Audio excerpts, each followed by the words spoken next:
Paper 16. The Seven Master Spirits. The seven Master Spirits of Paradise are the primary personalities of the Infinite Spirit. In this sevenfold creative act of self-duplication, the Infinite Spirit exhausted the associative possibilities mathematically inherent in the factual existence of the three persons of deity. Had it been possible to produce a larger number of Master Spirits, they would have been created. But there are just 7 associative possibilities, and only 7, inherent in 3 deities. And this explains why the universe is operated in 7 grand divisions, and why the number 7 is basically fundamental in its organization and administration. The 7 Master Spirits thus have their origin in and derive their individual characteristics from the following 7 likenesses. 1. The Universal Father. 2. The Eternal Son. 3. The Infinite Spirit. 4. The Father and the Son. 5. The Father and the Spirit. 6. The Son and the Spirit. 7. The Father, Son, and Spirit. We know very little about the action of the Father and the Son in the creation of the Master Spirits. Apparently they were brought into existence by the personal acts of the Infinite Spirit, but we have been definitely instructed that both the Father and the Son participated in their origin. In spirit character and nature, these 7 spirits of paradise are as one, but in all other aspects of identity they are very unlike, and the results of their functioning in the superuniverses are such that the individual differences of each are unmistakably discernible. All the after-plans of the 7 segments of the grand universe, and even the correlative segments of outer space, have been conditioned by the other-than-spiritual diversity of these 7 Master Spirits of supreme and ultimate supervision. The Master Spirits have many functions, but at the present time their particular domain is the central supervision of the 7 superuniverses. Each Master Spirit maintains an enormous force-focal headquarters which slowly circulates around the periphery of paradise, always maintaining a position opposite the superuniverse of immediate supervision and at the paradise focal point of its specialized power control and segmental energy distribution. The radial boundary lines of any one of the superuniverses do actually converge at the paradise headquarters of the supervising Master Spirit. 1. Relation to triune deity. The conjoint creator, the Infinite Spirit, is necessary to the completion of the triune personalization of undivided deity. This threefold deity personalization is inherently sevenfold in possibility of individual and associative expression. Hence, the subsequent plan to create universes inhabited by intelligent and potentially spiritual beings, duly expressive of the Father, Son, and Spirit, made the personalization of the 7 Master Spirits inescapable. We have come to speak of the threefold personalization of deity as the absolute inevitability, while we have come to look upon the appearance of the 7 Master Spirits as the sub-absolute inevitability. While the 7 Master Spirits are hardly expressive of threefold deity, they are the eternal portrayal of sevenfold deity, the active and associative functions of the 3 ever-existent persons of deity. By and in and through these 7 spirits, the Universal Father, the Eternal Son, or the Infinite Spirit, or any dual association, is able to function as such. When the Father, the Son, and the Spirit act together, they can and do function through Master Spirit number 7, but not as the Trinity. The Master Spirits singly and collectively represent any and all possible deity functions, single and several, but not collective, not the Trinity. Master Spirit number 7 is personally non-functional with regard to the Paradise Trinity, and that is just why he can function personally for the Supreme Being. But when the 7 Master Spirits vacate their individual seats of personal power and superuniverse authority, and assemble about the conjoint actor in the triune presence of Paradise Deity, then and there are they collectively representative of the functional power, wisdom, and authority of undivided deity, the Trinity, to and in the evolving universes. Such a paradise union of the primal sevenfold expression of deity does actually embrace, literally encompass, all of every attribute and attitude of the three eternal deities in supremacy and in ultimacy. To all practical intents and purposes, the seven master spirits do, then and there, encompass the functional domain of the Supreme Ultimate to and in the Master Universe. As far as we can discern, these seven spirits are associated with the divine activities of the three eternal persons of deity. We detect no evidence of direct association with the functioning presences of the three eternal phases of the Absolute. When associated, the Master Spirits represent the Paradise deities in what may be roughly conceived as the finite domain of action. It might embrace much that is ultimate, but not absolute. 2. Relation to the Infinite Spirit. Just as the eternal and original Sun is revealed through the persons of the constantly increasing number of divine sons, so is the infinite and divine Spirit revealed through the channels of the seven Master Spirits and their associated spirit groups. At the center of centers, the Infinite Spirit is approachable, but not all who attain paradise are immediately able to discern his personality and differentiated presence. But all who attain the central universe can and do immediately commune with one of the seven Master Spirits, the one presiding over the super-universe from which the newly arrived space pilgrim hails. To the universe of universes, the Paradise Father speaks only through his Son, while he and the Son conjointly act only through the Infinite Spirit. Outside of Paradise and Havana, the Infinite Spirit speaks only by the voices of the seven Master Spirits. The Infinite Spirit exerts an influence of personal presence within the confines of the Paradise Havana system. Elsewhere, his personal spirit presence is exerted by and through one of the seven Master Spirits. Therefore is the super-universe spirit presence of the third source and center on any world or in any individual conditioned by the unique nature of the supervisory Master Spirit of that segment of creation. Conversely, the combined lines of spirit force and intelligence pass inward to the third person of deity by way of the seven Master Spirits. The seven Master Spirits are collectively endowed with the supreme ultimate attributes of the third source and center. While each one individually partakes of this endowment, only collectively do they disclose the attributes of omnipotence, omniscience, and omnipresence. No one of them can so function universally. As individuals and in the exercise of these powers of supremacy and ultimacy, each is personally limited to the super-universe of immediate supervision. All of everything which has been told you concerning the divinity and personality of the conjoint actor applies equally and fully to the seven Master Spirits, who so effectively distribute the Infinite Spirit to the seven segments of the grand universe in accordance with their divine endowment and in the manner of their differing and individually unique natures. It would therefore be proper to apply to the collective group of seven any or all of the names of the Infinite Spirit. Collectively, they are one with the conjoint Creator on all sub-absolute levels. 3. Identity and diversity of the Master Spirits. The seven Master Spirits are indescribable beings, but they are distinctly and definitely personal. They have names, but we elect to introduce them by number.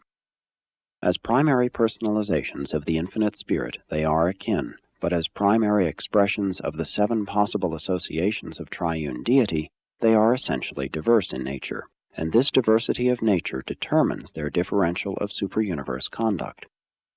These seven Master Spirits may be described as follows. Master Spirit number 1. In a special manner, this spirit is the direct representation of the Paradise Father. He is a peculiar and efficient manifestation of the power, love, and wisdom of the Universal Father. He is the close associate and supernal advisor of the Chief of Mystery Monitors, that being who presides over the College of Personalized Adjusters on Divinington. In all associations of the seven Master Spirits, it is always Master Spirit number 1 who speaks for the Universal Father. This spirit presides over the first superuniverse, and, while unfailingly exhibiting the divine nature of a primary personalization of the infinite spirit, seems more especially to resemble the universal Father in character. He is always in personal liaison with the seven reflective spirits at the headquarters of the first superuniverse. Master Spirit number 2. This spirit adequately portrays the matchless nature and charming character of the eternal Son, the firstborn of all creation. He is always in close association with all orders of the sons of God, whenever they may happen to be in the residential universe as individuals or in joyous conclave. In all the assemblies of the seven Master Spirits, he always speaks for and in behalf of the Eternal Son. This spirit directs the destinies of Superuniverse number 2 and rules this vast domain much as would the Eternal Son. He is always in liaison with the seven reflective spirits situated at the capital of the second superuniverse. Master Spirit number 3. This spirit personality especially resembles the Infinite Spirit, and he directs the movements and work of many of the high personalities of the Infinite Spirit. He presides over their assemblies and is closely associated with all personalities who take exclusive origin in the third source and center. When the seven Master Spirits are in council, it is Master Spirit number 3 who always speaks for the Infinite Spirit. This spirit is in charge of Superuniverse number 3, and he administers the affairs of this segment much as would the Infinite Spirit. He is always in liaison with the reflective spirits at the headquarters of the third superuniverse.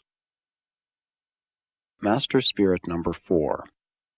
Partaking of the combined natures of the Father and the Son, this Master Spirit is the determining influence regarding Father-Son policies and procedures in the councils of the seven Master Spirits. This spirit is the chief director and advisor of those ascendant beings who have attained the Infinite Spirit and thus have become candidates for seeing the Son and the Father. He fosters that enormous group of personalities taking origin in the Father and the Son. When it becomes necessary to represent the Father and the Son in the association of the seven Master Spirits, it is always Master Spirit number 4 who speaks. This spirit fosters the fourth segment of the grand universe in accordance with his peculiar association of the attributes of the Universal Father and the Eternal Son. He is always in personal liaison with the reflective spirits of the headquarters of the fourth superuniverse. Master Spirit number 5. This divine personality, who exquisitely blends the character of the Universal Father and the Infinite Spirit, is the advisor of that enormous group of beings known as the power directors, power centers, and physical controllers. This spirit also fosters all personalities taking origin in the Father and the conjoint actor. In the councils of the seven Master Spirits, when the Father Spirit attitude is in question, it is always Master Spirit number 5 who speaks. This spirit directs the welfare of the fifth superuniverse in such a way as to suggest the combined action of the Universal Father and the Infinite Spirit. He is always in liaison with the reflective spirits at the headquarters of the fifth superuniverse. Master Spirit number 6. This divine being seems to portray the combined character of the Eternal Son and the Infinite Spirit. Whenever the creatures jointly created by the Son and the Spirit foregather in the central universe, it is this Master Spirit who is their advisor, and whenever in the councils of the seven Master Spirits it becomes necessary to speak conjointly for the Eternal Son and the Infinite Spirit, it is Master Spirit number 6 who responds. This spirit directs the affairs of the sixth superuniverse, much as would the Eternal Son and the Infinite Spirit. He is always in liaison with the reflective spirits at the headquarters of the sixth superuniverse. Master Spirit number 7. The presiding spirit of the seventh superuniverse is a uniquely equal portrayal of the Universal Father, the Eternal Son, and the Infinite Spirit. The seventh spirit, the fostering advisor of all triune origin beings, is also the advisor and director of all the ascending pilgrims of Havona, those lowly beings who have attained the courts of glory through the combined ministry of the Father, the Son, and the Spirit. The seventh Master Spirit is not organically representative of the Paradise Trinity, but it is a known fact that his personal and spiritual nature is the conjoint actor's portraiture in equal proportions of the three infinite persons whose deity union is the Paradise Trinity, and whose function as such is the source of the personal and spiritual nature of God the Supreme. Hence, the seventh Master Spirit discloses a personal and organic relationship to the spirit person of the evolving Supreme. Therefore, in the Master Spirit Councils on high, when it becomes necessary to cast the ballot for the combined personal attitude of the Father, Son, and Spirit, or to depict the spiritual attitude of the Supreme Being, it is Master Spirit number 7 who functions. He thus inherently becomes the presiding head of the Paradise Council of the seven Master Spirits. No one of the seven spirits is organically representative of the Paradise Trinity, but when they unite as sevenfold deity, this union in a deity sense, not in a personal sense, equivalates to a functional level associable with Trinity functions. In this sense, the sevenfold spirit is functionally associable with the Paradise Trinity. It is also in this sense that Master Spirit number 7 sometimes speaks in confirmation of Trinity attitudes, or rather, acts as spokesman for the attitude of the sevenfold spirit union regarding the attitude of the threefold deity union, the attitude of the Paradise Trinity. The multiple functions of the seventh Master Spirit thus range from a combined portraiture of the personal natures of the Father, Son, and Spirit, through a representation of the personal attitude of God the Supreme, to a disclosure of the deity attitude of the Paradise Trinity. And in certain respects, this presiding spirit is similarly expressive of the attitudes of the ultimate and of the supreme ultimate. It is Master Spirit number 7 who, in his multiple capacities, personally sponsors the progress of the ascension candidates from the worlds of time in their attempts to achieve comprehension of the undivided deity of supremacy. Such comprehension involves a grasp of the existential sovereignty of the Trinity of Supremacy, so coordinated with a concept of the growing experiential sovereignty of the Supreme Being, as to constitute the creature grasp of the unity of supremacy. Creature realization of these three factors equals Havana comprehension of Trinity reality and endows the pilgrims of time with the ability eventually to penetrate the Trinity, to discover the three infinite persons of deity. The inability of the Havana pilgrims fully to find God the Supreme is compensated by the seventh Master Spirit, whose triune nature in such a peculiar manner is revelatory of the spirit person of the Supreme. During the present universe age of the non-contactability of the person of the Supreme, Master Spirit number 7 functions in the place of the God of ascendant creatures in the matter of personal relationships. He is the one high spirit being that all ascenders are certain to recognize and somewhat comprehend when they reach the centers of glory. This Master Spirit is always in liaison with the reflective spirits of Uversa, the headquarters of the seventh superuniverse, our own segment of creation. His administration of Orvanton discloses the marvelous symmetry of the coordinate blending of the divine natures of the Father, Son, and Spirit. 4. Attributes and functions of the Master Spirits. The seven Master Spirits are the full representation of the infinite spirit to the evolutionary universes. They represent the third source and center in the relationships of energy, mind, and spirit. While they function as the coordinating heads of the universal administrative control of the conjoint actor, do not forget that they have their origin in the creative acts of the Paradise deities. It is literally true that these seven spirits are the personalized physical power, cosmic mind, and spiritual presence of the triune deity, the seven spirits of God sent forth to all the universe. The Master Spirits are unique in that they function on all universe levels of reality excepting the Absolute. They are, therefore, efficient and perfect supervisors of all phases of administrative affairs on all levels of superuniverse activities. It is difficult for the mortal mind to understand very much about the Master Spirits because their work is so highly specialized, yet all-embracing, so exceptionally material, and at the same time so exquisitely spiritual.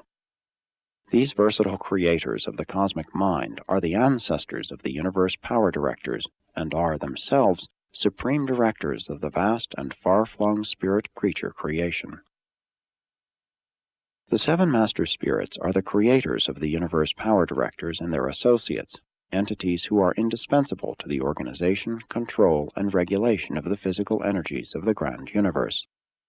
And these same master spirits very materially assist the creator sons in the work of shaping and organizing the local universes.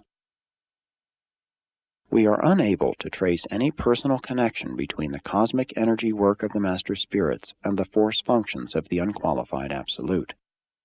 The energy manifestations under the jurisdiction of the master spirits are all directed from the periphery of paradise. They do not appear to be in any direct manner associated with the force phenomena associated with the nether surface of paradise. Unquestionably, when we encounter the functional activities of the various Urantia power supervisors, we are face to face with certain of the unrevealed activities of the master spirits. Who, aside from these ancestors of both physical controllers and spirit ministers, could have contrived so to combine and associate material and spiritual energies as to produce a hitherto non-existent phase of universe reality, Urantia substance and Urantia mind? Much of the reality of the spiritual worlds is of the Urantia order, a phase of universe reality wholly unknown on Urantia. The goal of personality existence is spiritual, but the Urantia creations always intervene, bridging the gulf between the material realms of mortal origin and the super-universe spheres of advancing spiritual status. It is in this realm that the master spirits make their great contribution to the plan of man's paradise ascension. The seven master spirits have personal representatives who function throughout the grand universe, but since a large majority of these subordinate beings are not directly concerned with the ascendant scheme of mortal progression in the path of paradise perfection, little or nothing has been revealed about them. Much, very much of the activity of the seven master spirits remains hidden from human understanding, because in no way does it directly pertain to your problem of paradise ascent. It is highly probable, though we cannot offer definite proof, that the master spirit of Orvonton exerts a decided influence in the following spheres of activity. 1. The life initiation procedures of the local universe life carriers. 2. The life activations of the adjutant mind spirits bestowed upon the worlds by a local universe creative spirit. 3. The fluctuations in energy manifestations exhibited by the linear gravity responding units of organized matter. 4. The behavior of emergent energy when fully liberated from the grasp of the unqualified absolute, thus becoming responsive to the direct influence of linear gravity and to the manipulations of the universe power directors and their associates. 5. The bestowal of the ministry spirit of a local universe creative spirit, known on Urantia as the Holy Spirit. 6.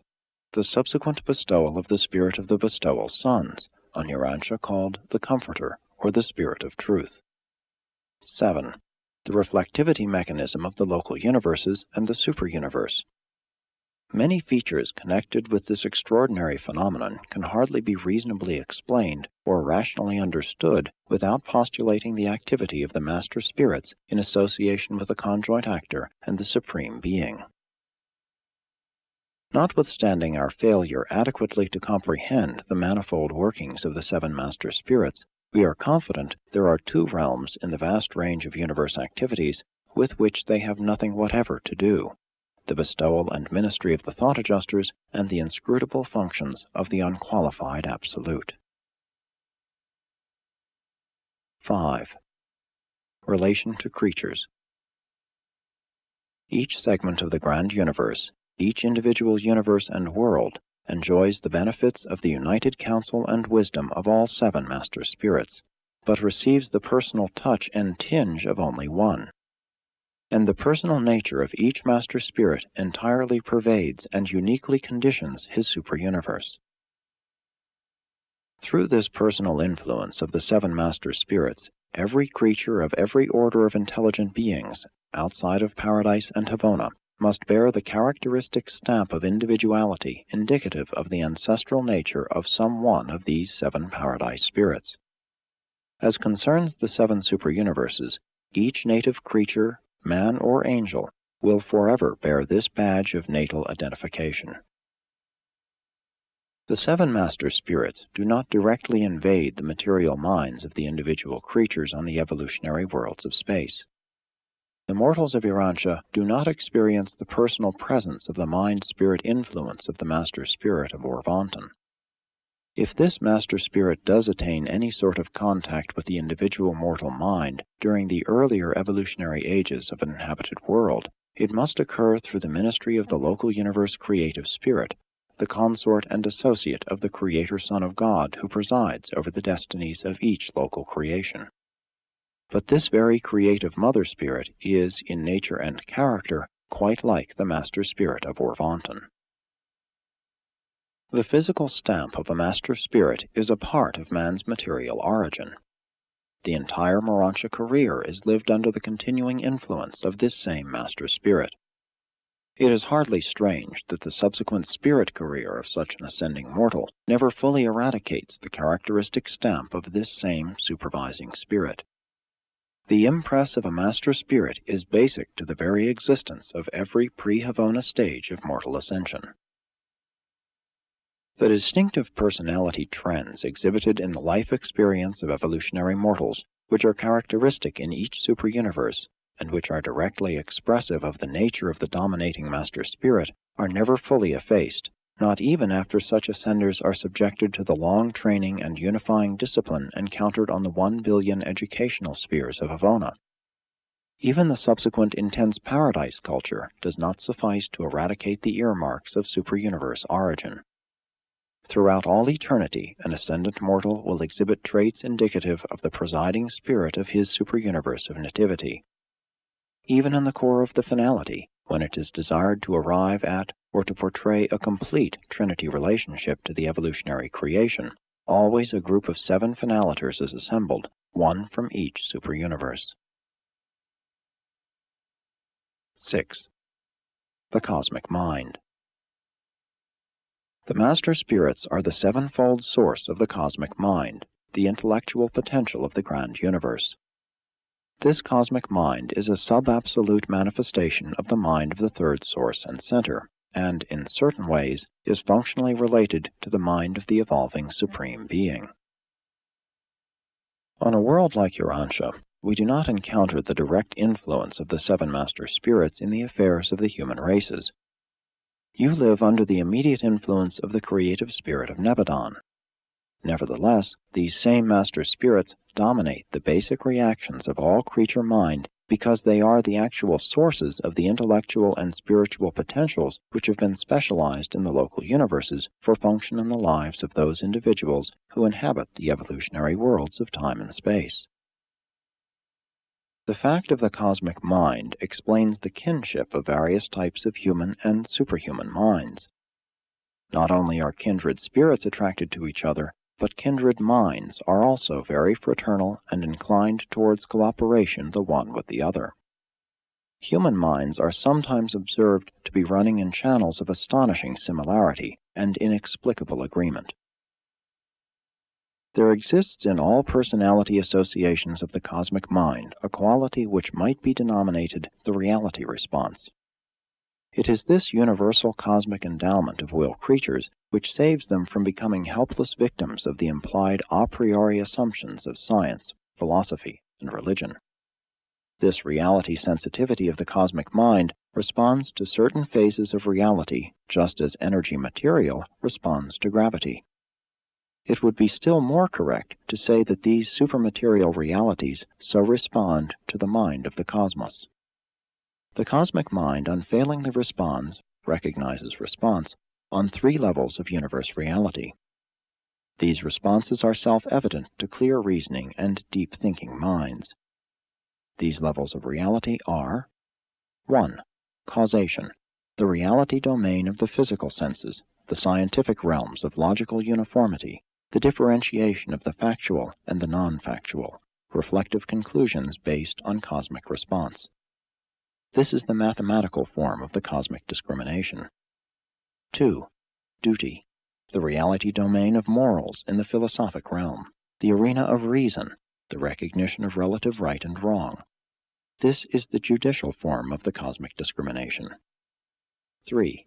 Worship, the spiritual domain of the reality of religious experience, the personal realization of divine fellowship, the recognition of spirit values, the assurance of eternal survival, the ascent from the status of servants of God to the joy and liberty of the sons of God. This is the highest insight of the cosmic mind, the reverential and worshipful form of the cosmic discrimination. These scientific, moral, and spiritual insights, these cosmic responses, are innate in the cosmic mind, which endows all will creatures. The experience of living never fails to develop these three cosmic intuitions. They are constitutive in the self-consciousness of reflective thinking. But it is sad to record that so few persons on Urantia take delight in cultivating these qualities of courageous and independent cosmic thinking. In the local universe mind bestowals, these three insights of the cosmic mind constitute the a priori assumptions which make it possible for man to function as a rational and self-conscious personality in the realms of science, philosophy, and religion. Stated otherwise, the recognition of the reality of these three manifestations of the infinite is by a cosmic technique of self-revelation. Matter energy is recognized by the mathematical logic of the senses. Mind reason intuitively knows its moral duty. Spirit faith, worship, is the religion of the reality of spiritual experience. These three basic factors in reflective thinking may be unified and coordinated in personality development, or they may become disproportionate and virtually unrelated in their respective functions. But when they become unified, they produce a strong character consisting in the correlation of a factual science, a moral philosophy, and a genuine religious experience.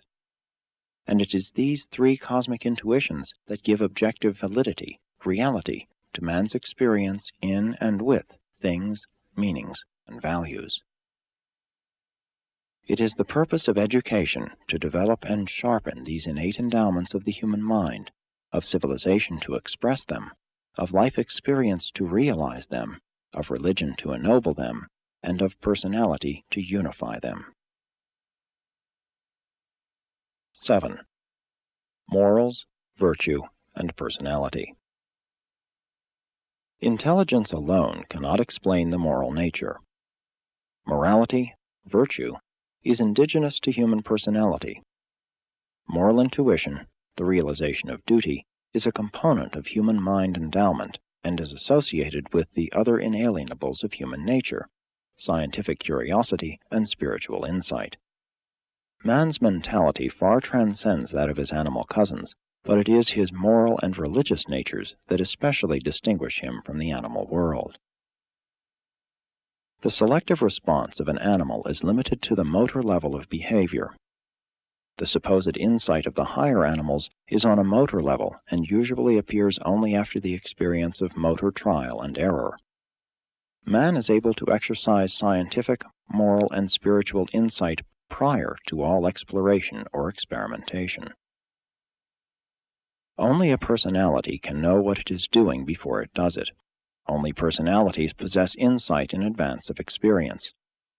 A personality can look before it leaps, and can therefore learn from looking as well as from leaping. A non-personal animal ordinarily learns only by leaping. As a result of experience, an animal becomes able to examine the different ways of attaining a goal and to select an approach based on accumulated experience. But a personality can also examine the goal itself and pass judgment on its worthwhileness, its value. Intelligence alone can discriminate as to the best means of attaining indiscriminate ends, but a moral being possesses an insight which enables him to discriminate between ends as well as between means. And a moral being in choosing virtue is nonetheless intelligent. He knows what he is doing, why he is doing it, where he is going, and how he will get there. When man fails to discriminate the ends of his mortal striving, he finds himself functioning on the animal level of existence. He has failed to avail himself of the superior advantages of that material acumen, moral discrimination, and spiritual insight which are an integral part of his cosmic mind endowment as a personal being. Virtue is righteousness, conformity with the cosmos. To name virtues is not to define them, but to live them is to know them. Virtue is not mere knowledge, nor yet wisdom, but rather the reality of progressive experience in the attainment of ascending levels of cosmic achievement. In the day-by-day life of mortal man, virtue is realized by the consistent choosing of good rather than evil, and such choosing ability is evidence of the possession of a moral nature. Man's choosing between good and evil is influenced not only by the keenness of his moral nature, but also by such influences as ignorance, immaturity, and delusion. A sense of proportion is also concerned in the exercise of virtue, because evil may be perpetrated when the lesser is chosen in the place of the greater as a result of distortion or deception. The art of relative estimation or comparative measurement enters into the practice of the virtues of the moral realm. Man's moral nature would be impotent without the art of measurement, the discrimination embodied in his ability to scrutinize meanings. Likewise would moral choosing be futile without that cosmic insight which yields the consciousness of spiritual values. From the standpoint of intelligence, man ascends to the level of a moral being because he is endowed with personality. Morality can never be advanced by law or by force. It is a personal and free will matter, and must be disseminated by the contagion of the contact of morally fragrant persons with those who are less morally responsive, but who are also, in some measure, desirous of doing the Father's will. Moral acts are those human performances which are characterized by the highest intelligence, directed by selective discrimination in the choice of superior ends, as well as in the selection of moral means to attain these ends. Such conduct is virtuous. Supreme virtue, then, is wholeheartedly to choose to do the will of the Father in heaven. 8. Urantia personality. The Universal Father bestows personality upon numerous orders of beings as they function on diverse levels of universe actuality. Urantia human beings are endowed with personality of the finite mortal type, functioning on the level of the ascending sons of God. Though we can hardly undertake to define personality, we may attempt to narrate our understanding of the known factors which go to make up the ensemble of material, mental, and spiritual energies whose interassociation constitutes the mechanism wherein and whereon and wherewith the Universal Father causes his bestowed personality to function.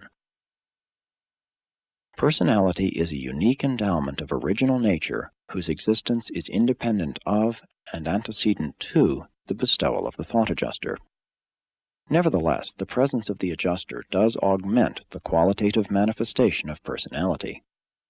Thought adjusters, when they come forth from the Father, are identical in nature, but personality is diverse, original, and exclusive, and the manifestation of personality is further conditioned and qualified by the nature and qualities of the associated energies of a material, mindal, and spiritual nature which constitute the organismal vehicle for personality manifestation. Personalities may be similar, but they are never the same. Persons of a given series, type, order, or pattern may and do resemble one another, but they are never identical. Personality is that feature of an individual which we know, and which enables us to identify such a being at some future time, regardless of the nature and extent of changes in form, mind, or spirit status. Personality is that part of any individual which enables us to recognize and positively identify that person as the one we have previously known, no matter how much he may have changed because of the modification of the vehicle of expression and manifestation of his personality. Creature personality is distinguished by two self-manifesting and characteristic phenomena of mortal reactive behavior: self-consciousness and associated relative free will. Self-consciousness consists in intellectual awareness of personality actuality, It includes the ability to recognize the reality of other personalities. It indicates capacity for individualized experience in and with cosmic realities, equivalating to the attainment of identity status in the personality relationships of the universe. Self-consciousness connotes recognition of the actuality of mind ministration and the realization of relative independence of creative and determinative free will. The relative free will which characterizes the self-consciousness of human personality is involved in 1. Moral decision, highest wisdom. 2. Spiritual choice, truth discernment. 3. Unselfish love, brotherhood service. 4. Purposeful cooperation, group loyalty. 5. Cosmic insight, the grasp of universe meanings. 6. Personality dedication, wholehearted devotion to doing the Father's will. 7. Worship, the sincere pursuit of divine values and the wholehearted love of the divine value giver. The Urantia type of human personality may be viewed as functioning in a physical mechanism consisting of the planetary modification of the Nebadon type of organism belonging to the electrochemical order of life activation and endowed with the Nebadon order of the Orvantan series of the cosmic mind of parental reproductive pattern. The bestowal of the divine gift of personality upon such a mind-endowed mortal mechanism confers the dignity of cosmic citizenship and enables such a mortal creature forthwith to become reactive to the constitutive recognition of the three basic mind realities of the cosmos. 1. The mathematical or logical recognition of the uniformity of physical causation. 2. The reasoned recognition of the obligation of moral conduct. 3. The faith grasp of the fellowship worship of deity associated with the loving service of humanity. The full function of such a personality endowment is the beginning realization of deity kinship. Such a selfhood, indwelt by a pre-personal fragment of God the Father, is in truth and in fact a spiritual Son of God. Such a creature not only discloses capacity for the reception of the gift of the divine presence, but also exhibits reactive response to the personality gravity circuit of the Paradise Father of all personalities. 9. Reality of human consciousness. The cosmic mind-endowed, adjuster-indwelt, personal creature possesses innate recognition realization of energy reality, mind reality, and spirit reality. The will creature is thus equipped to discern the fact, the law, and the love of God. Aside from these three inalienables of human consciousness, all human experience is really subjective, except that intuitive realization of validity attaches to the unification of these three universe reality responses of cosmic recognition. The God-discerning mortal is able to sense the unification value of these three cosmic qualities in the evolution of the surviving soul, man's supreme undertaking in the physical tabernacle where the moral mind collaborates with the indwelling divine spirit to dualize the immortal soul. From its earliest inception, the soul is real. It has cosmic survival qualities. If mortal man fails to survive natural death, the real spiritual values of his human experience survive as a part of the continuing experience of the thought adjuster.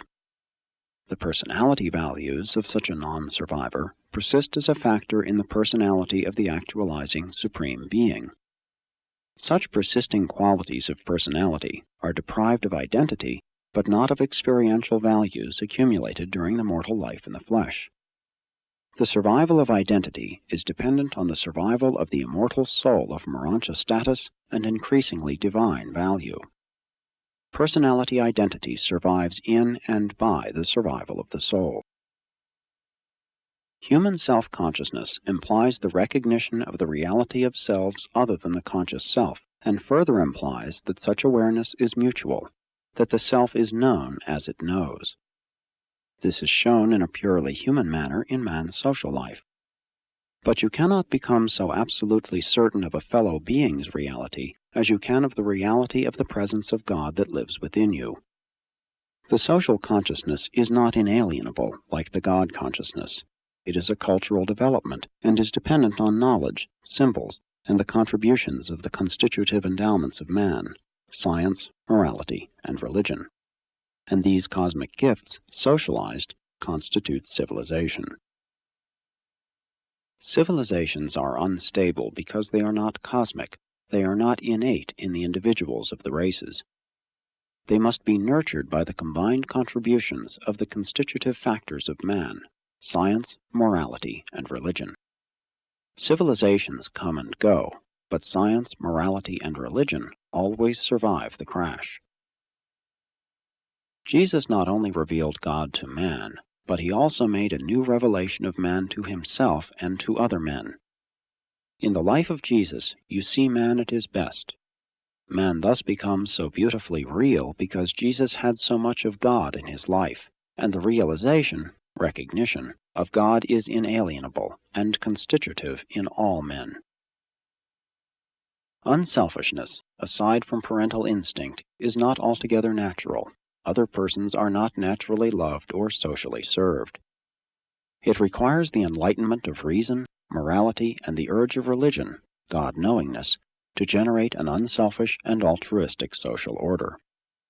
Man's own personality awareness, self-consciousness, is also directly dependent on this very fact of innate other awareness, this innate ability to recognize and grasp the reality of other personality, ranging from the human to the divine.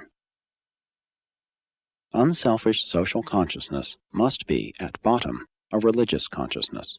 That is, if it is objective. Otherwise, it is a purely subjective philosophic abstraction, and therefore devoid of love. Only a God-knowing individual can love another person as he loves himself. Self-consciousness is in essence a communal consciousness, God and man, Father and Son, Creator and creature. In human self-consciousness, 4 universe reality realizations are latent and inherent. 1. The quest for knowledge, the logic of science. 2. The quest for moral values, the sense of duty. 3. The quest for spiritual values, the religious experience. 4. The quest for personality values, the ability to recognize the reality of God as a personality, and the concurrent realization of our fraternal relationship with fellow personalities. You become conscious of man as your creature brother because you are already conscious of God as your Creator Father. Fatherhood is the relationship out of which we reason ourselves into the recognition of brotherhood. And fatherhood becomes, or may become, a universe reality to all moral creatures because the Father has himself bestowed personality upon all such beings and has encircuited them within the grasp of the universal personality circuit. We worship God first because he is, then because he is in us, and last because we are in him. Is it strange that the cosmic mind should be self-consciously aware of its own source, the infinite mind of the infinite spirit, and at the same time conscious of the physical reality of the far-flung universes, the spiritual reality of the eternal Son, and the personality reality of the universal Father? Sponsored by a universal censor from Uversa.